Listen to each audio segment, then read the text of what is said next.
अस्सलामुअलैकुम दोस्तों, मेरा नाम शौकत इकबाल साजिद ते तुसां मेरा चैनल वेख रहे हो रेवनी इलाज विच शौकत इकबाल साजिद ते असी पटवार के मुतलक जितनी तुहानूं मालूमात देते हैं उस मालूमात के मुताबिक अज जी पटवारी को एक अहम चीज़ होंदी है जेड़े तमाम रिकॉर्ड का जिन्होंने सरदार आख्या वैंदा वो बारे दसना चाहते हैं। तो वह की चीज़ वह फर्द बदर बदर का मतलब होंदा कोड़ नूं लुकावना। पटवारी को जी गलती हो फर्द बदर के जरिए दुरुस्त करेंदा है तो वह सहारा लैंदा तां उस उसनूं फायदा होंदा।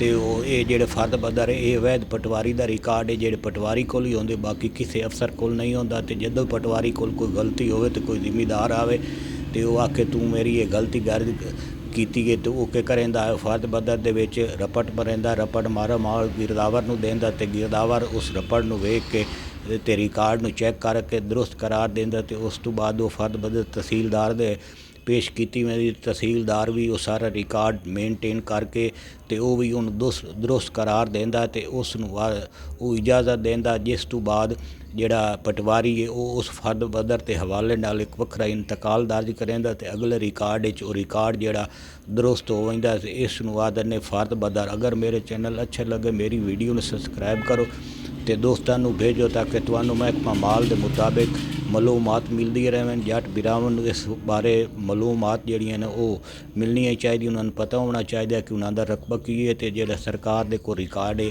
वो रिकॉर्ड की आंदा। तो मेरी अज की वीडियो इतनी काफ़ी है, मज़ीद तुहानूं असीं महकमा माल के मुतलक दसांगे। तो वस्सलाम।